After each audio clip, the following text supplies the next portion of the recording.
Thank you. I hope I'm audible. Great session. By the way, the focus was on workforce and the diversity. I think I'm going to look at the what next part from workplace perspective, as was mentioned earlier.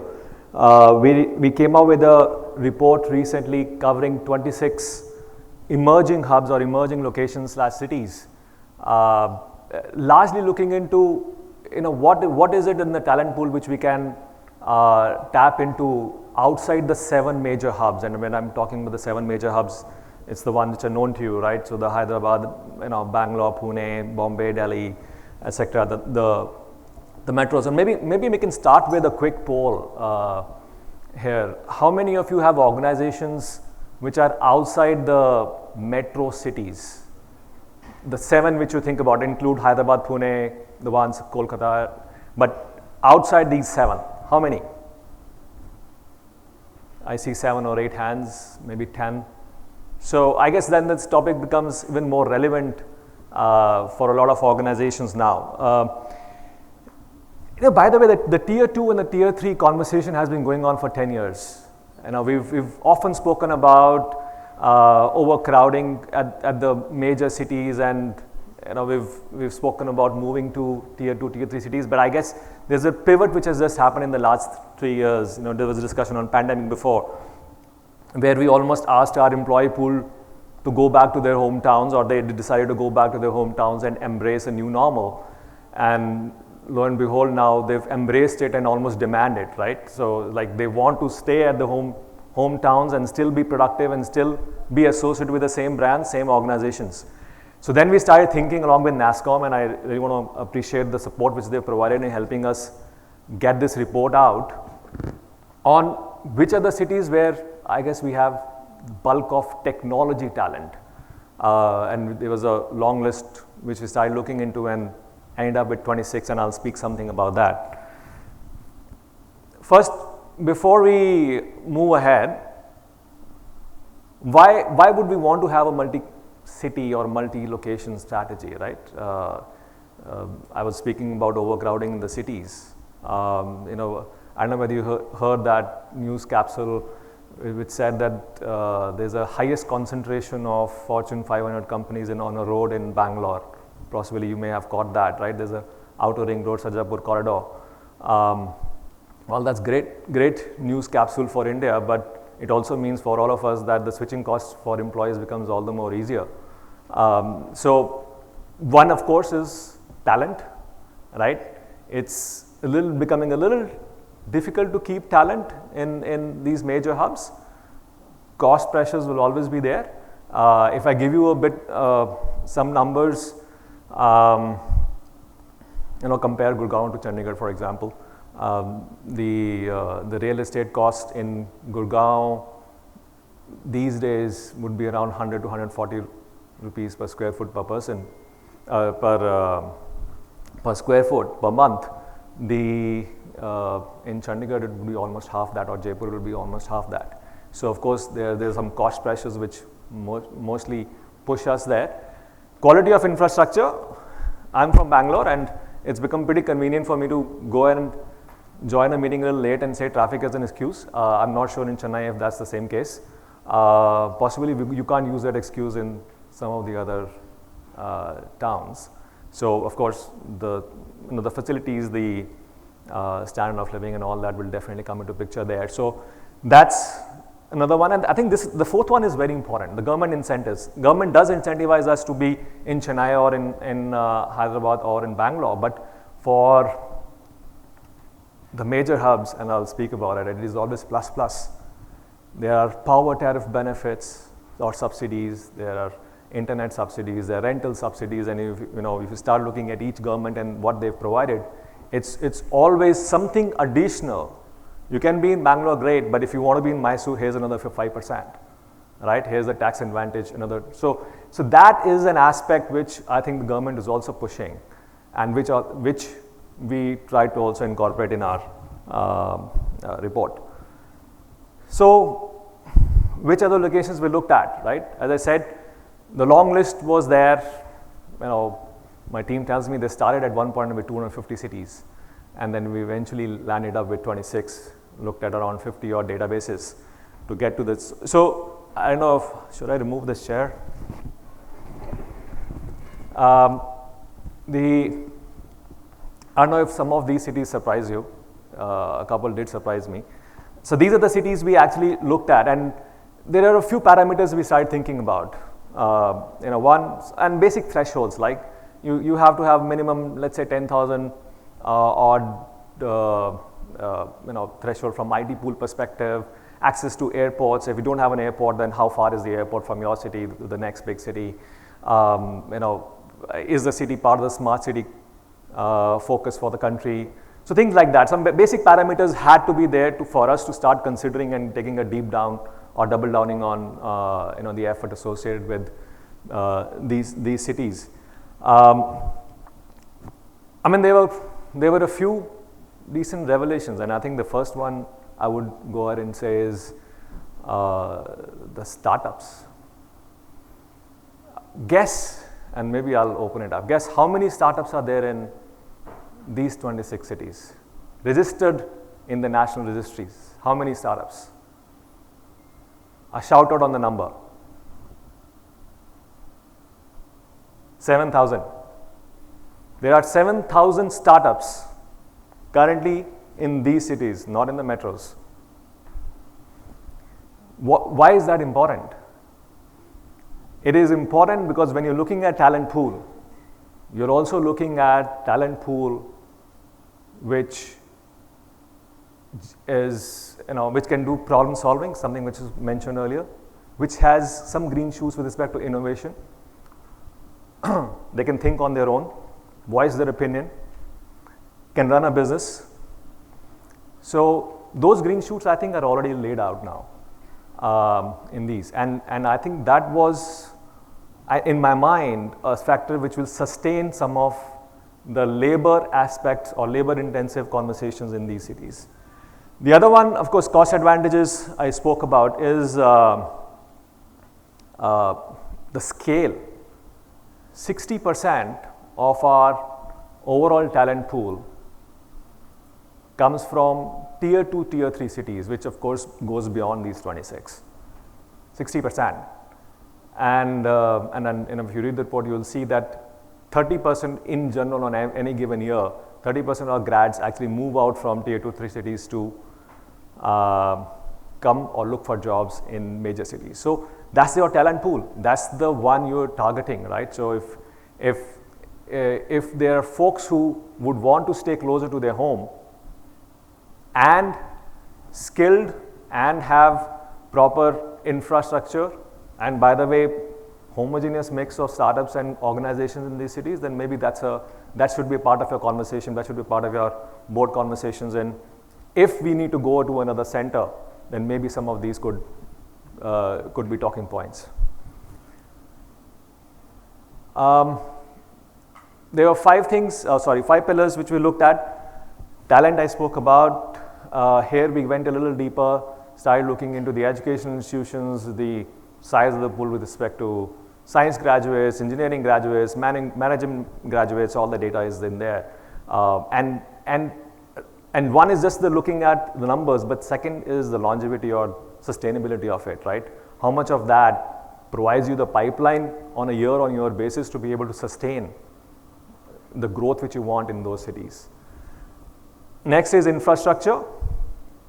Again, telecom infrastructure, roads and all that, I think that's something which is table stakes. There are other aspects with respect to, are there government incentives for, or there are some hubs which have been formed, locally, right? For example, in Mysore, there's a cybersecurity hub formed by the government. Startup ecosystem I've already spoken about. Risk and regulatory, these are the special incentives. We've also looked at some socio-political aspects and given ratings from a perspective. And the last one is just the living standards. I don't know if the clock is going faster or I'm going slow. This is the chart, which I think and I'll maybe take a minute because this is a very important chart. It puts all the 25 in the list.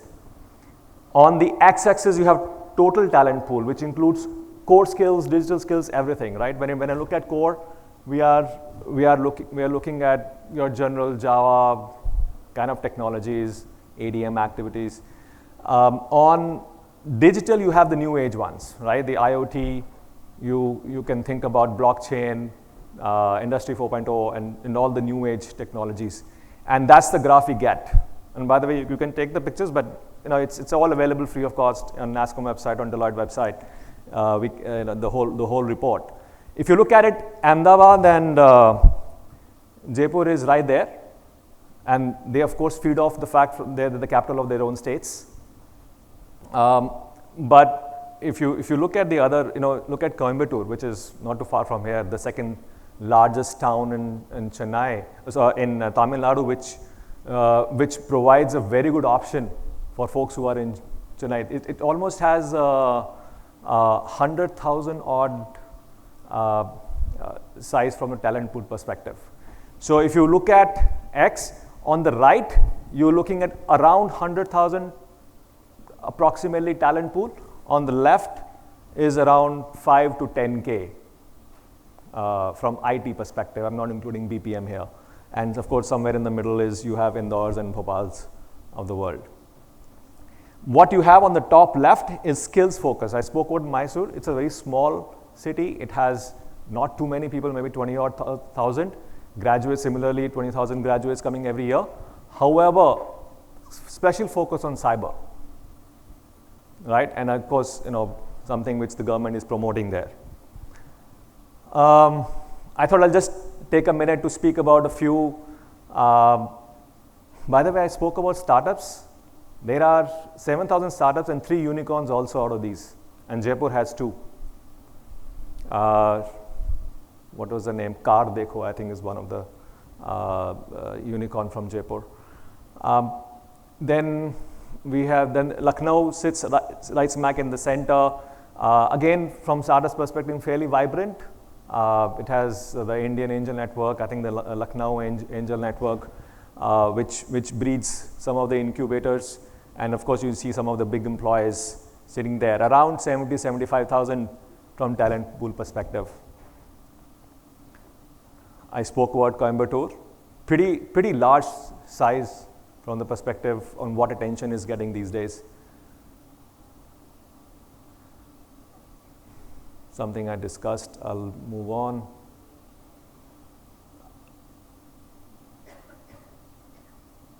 There's a huge cluster there, and if I was going to stand maybe 2 or 3 years or maybe 5 years down the line, I would almost expect some of that cluster to kind of spread out now. Whether they spread out horizontally or vertically is such for us to see. But the amount of attention being given to these cities, and we did speak to some of the government agencies, and the amount of money that is being pumped into some of these cities will allow them to grow both sides.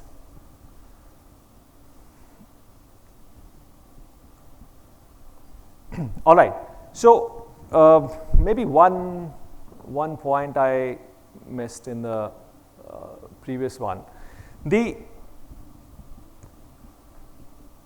At one point in time, when we used to look at these tier 2 cities, it was almost looked at as a second center, third center for us, right? Whether you look at from BCP perspective or talent perspective, I think there is a bit of shift there also, which I would like to kind of think about. To give you an example, Stahl is a chemical engineering company. Their first center in India was set up in Lucknow. It's an R&D center.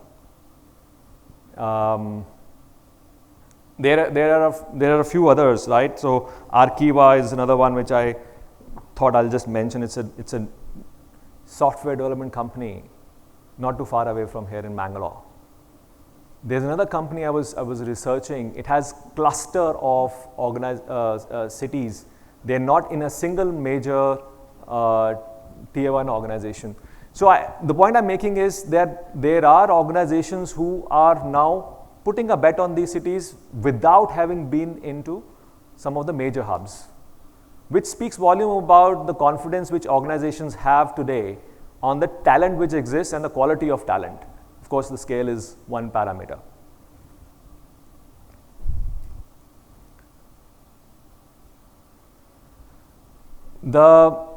Okay, let me just put the whole chart here, right? So I spoke about startups.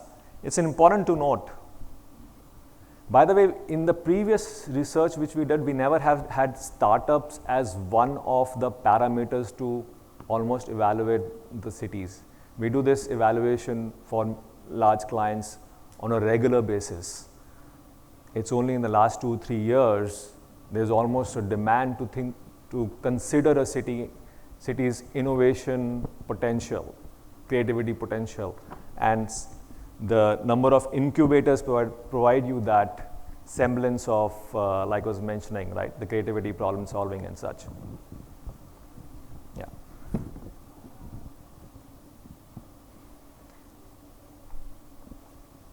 Lastly, on the infrastructure, we, of course, emerging hubs will always be cheaper.